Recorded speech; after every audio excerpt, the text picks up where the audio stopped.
look, we were at the demonstration. It was going to be a march, but they're not marching. And the police have really stopped anyone going towards Parliament Square, and they stopped anyone going towards Trafalgar Square, and they even stopped people going between two groups here. What do you think is going on? Well, of course, the original plan was to march to the BBC from the original plan, was to march from the BBC to here. But then the police, who agreed upon that route in October, then went back and started saying that it would disrupt local synagogue services, despite the fact that the demo was planned to start after the service on Saturday. So then the police have tried to stop us from marching altogether, and they're trying to keep us at Whitehall now. And really, they're trying to stop scrutiny for a public service. The BBC is meant to be impartial. But since October 7th, since the attacks on Israel and the genocide of the Palestinian people resultant of it, they've completely shut down all the impartiality. There's been a harsh editorial line that the BBC has been peddling for well over a year now, and BBC journalists have come out and made clear on this. So my belief is that the police are working in tandem to try and stop us from using our right to protest to criticise a publicly funded organisation, which is wrong. So we're here today. Hopefully the march ends up going ahead as normal, but we don't know. We're being kept in the dark. I think the Palestine Solidarity Campaign is still talking to the police now, trying to get the march to go ahead. Who knows? What do you think about the police, the way they've treated this?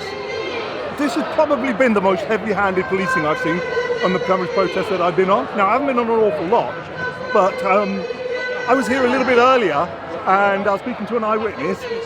Somebody's protesting and they had their speaker. So I didn't see this is what I was told. And the police asked them to move the speaker. Whilst they were moving the police speaker, they knocked her over, knocked her to the ground. She's only this big, tiny little thing. I saw her a little bit later. Arrested her. Went into that corner over there. Whole bunch gathered, let her go, and shame on you, etc. And I know, the last I saw, they wheeled her off and arrested her. So it's been heavy. Further down the end, I was asking in plain clothes why they're the line to explain to me, there was a protest and it's upsetting people. I go, well, people are kind of upset about the genocide as well. Look, I'm here at a demo, and we got Tony Greenstein and Graham Bash here. So look, how do you see this demo going? I mean, it looks like we're not going to march. What do you think we should do? Well, I think we should bust through the police lines, but I can't lead it. That's your style, isn't it? That's your style. I can't lead it because I'm up on too many charges already. You do that, Tony. I'm right behind you. Yeah, always behind, never in front. So, what do you think? I tell you what, the one thing, I walk along with this here, and I'm supposed to be scared of walking through central London as a Jew. What a laugh. Of course, everybody is so friendly and respectful and loving, actually. So it is real nonsense, this idea that Jews can't walk through the centre of London when there's Palestinian demos. There's so many Jews here today. Do you think it would be a good idea to get a Jewish bloc to go there? Because that would show that's not any. If it was possible today, of course. But if not today, another time. The Jewish bloc should do that. Yeah. And what about maybe not doing it? Because they're saying don't do it on Saturday. If it was another day, do you think that's a valid argument? No. It's not about Jews. Exactly. It's about Zionism, it's about imperialism, it's about using Jews as a moral alibi for the genocide that's been taking place. Nothing more. Yeah, we should get away from this idea that it's about Jews. Of course it's not about Jews. And to say it is about Jews is in itself anti-Semitic. As always, Tony, I agree with every word. Yeah, well, there's always a first time for everything. And so I mean, the police presence is more extreme than we've seen at any demo before. Yeah. But also the police are in other ways becoming more clamping down on free speech, visiting journalists. I mean, it's a gradual. Do you think there's any similarity with the way that people were treated in the Labour Party? This kind of gradual creep of the anti-Semitism narrative spread from the Corbyn years into mainstream politics, but it's a narrative of our war criminal, ruling class. Most people don't see protests for Palestine as anti-Jewish, and there's no reason why they should. What Israel is doing is acting as a spearhead of the United States and imperialism, and that people have to get that in their heads. It's nothing about synagogue worshippers or anything else. As Graham said, being Jewish here, you don't get any hostility whatsoever. Never have. Palestinians are not fighting because of Jews. They're fighting because of occupation and oppression and racial discrimination. So let's be clear about that. Zionism is not Jewish. It was Christian in origin, and it still is today. It's a political ideology of racial supremacy. Nothing more.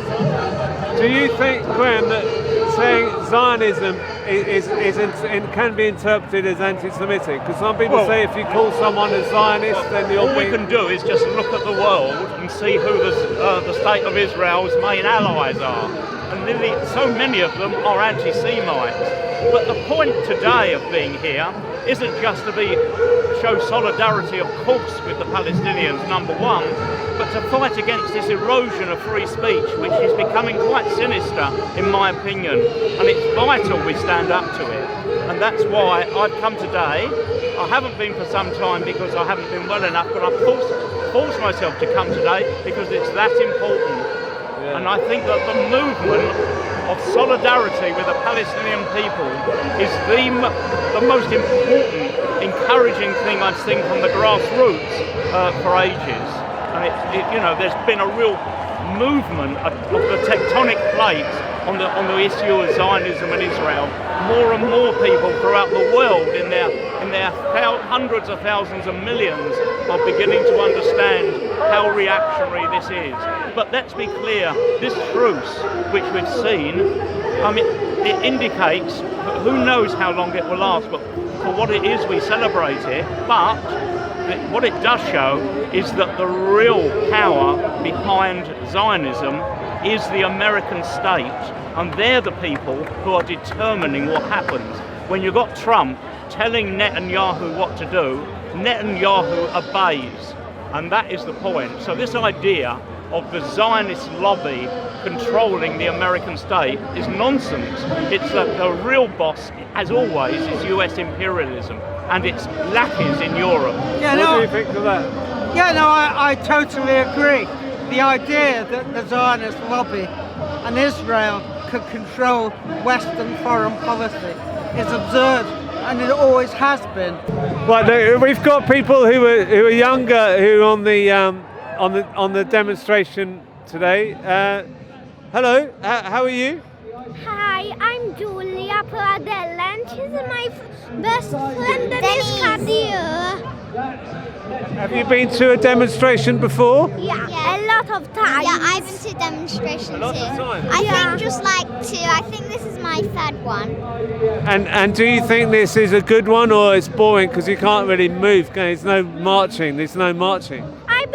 I'm a bit angry with the police that they wouldn't march. Me too. I'm angry with the police. They wouldn't march for Palestine. It's really serious. Yeah, and a lot of the people went away. Yeah, I mean, it's quite good to walk because you feel like you're in a group and it's all fun and you make all chants and stuff. But are you still having a good time even though you can't walk? Yeah. Yeah, I'm having a good time. And what do you like about being here? Do you like seeing all these other people?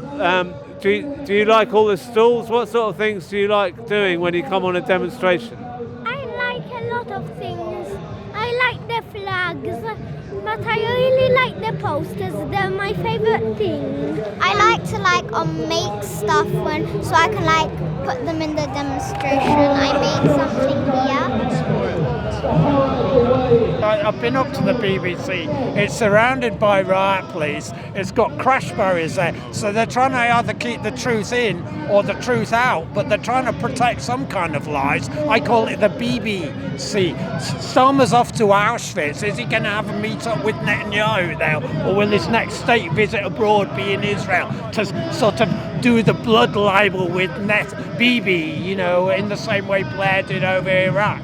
This is the end of Starmer. He's on his way out now. Angel of Death, that's brilliant, right? That deserves far more She'll attention. be next, you think? Yeah. She'll be in next. Yeah. I remember her saying at a Jewish Labour movement meeting that they will never stop to expel anti-Semites from the Labour Party.